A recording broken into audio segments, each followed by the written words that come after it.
Hello again, this is Robert Radford, 50 Years of Chess. I've got a game with you from, when was it played?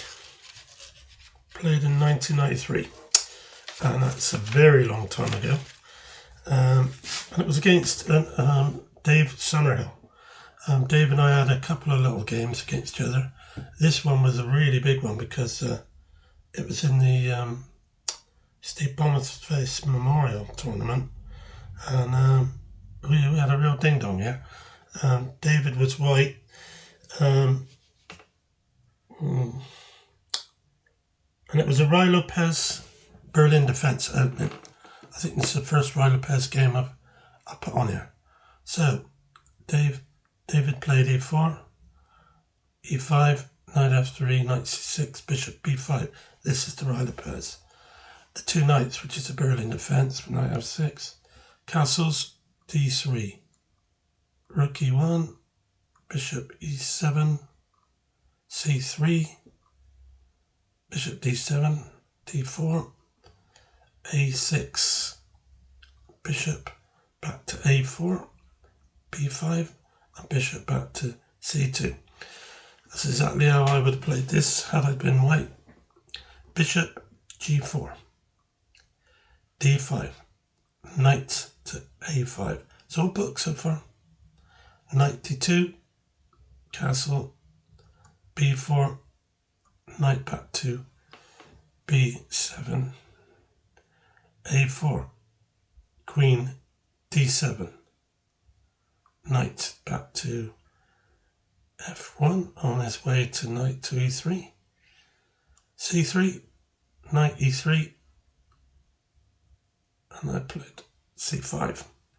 He took the bishop, I took with the queen, and in return, pawn takes, rook takes, rook takes. So, we've got typical Ruy Lopez situation going on here. What's the problem for white? Well, he's got a bishop that's not going anywhere, the white square bishop.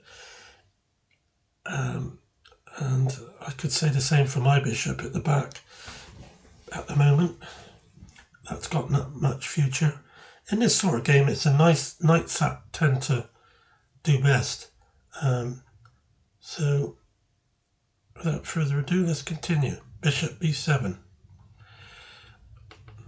Don't really know why I played that, but I guess you want to just get the piece off the back so it won't get pinned with the rook on a1. So I made inroad there with c4. That locks in his bishop really in that side of the board. Bishop back to a2. That prevents the rook from entering the a or b squares. Bishop back to d8. h3 goes back to h5. Looking to swap off should he move the knight. Swap queens. Queen e2. Knight back to d7.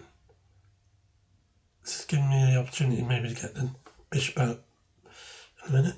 So he's gone now back queen into f1. I suppose he wants to push the pawn. Yeah, he probably wants to push g4, and he's got the queen covering the h pawn. f6. Yeah, that's what he did. He played g4, attacking the queens, gone back to f7. King h2, knight to b6. I'm looking to come into knight to a4, hitting that c pawn, which is his weakness. So he's played the bishop to c2 to prevent that. But it allows me to bring my rook down now, and I'm pinning the bishop. This is a real nuisance for white. He has to defend that bishop because he'll lose the other bishop otherwise. So I'm happy with that. I'm looking at the bar. It's about even, I think, at the moment. Maybe white's slightly better, not sure. Bishop c7, queen d1. Now he's preparing to play rook to a1 in a minute, but if he would have gone queen to c1, then he could have played rook a1, but he can't do it yet. So I played h5. I'm trying to break it up over that side so I can attack his king with my queen. But he's brought his queen across, which was a good move.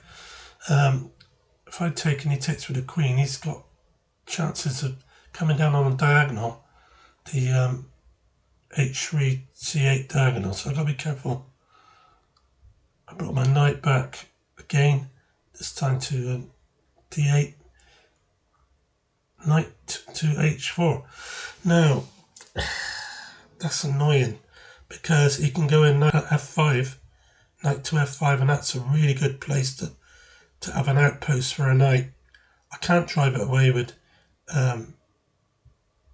g6 because he can go knight h6 check and win my queen. So I played the other knight back. I'm not sure what I'm doing at the moment.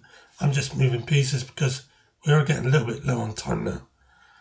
David's gone knight into f5, and that's really good. He's got a little plus now, 0.5. Not enough for it to be a win, but it's pretty good. So I've moved my king out of the way so I can get ready for pawn takes pawn. But he's played pawn takes pawn first. So the plan is now to push the pawn past the h pawn and shut that up over there. But he's played pawn takes pawn.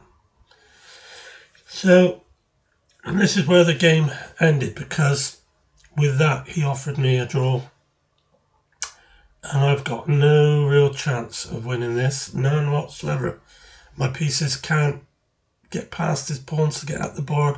It's a lot of manoeuvring to be done once this is all sorted. And I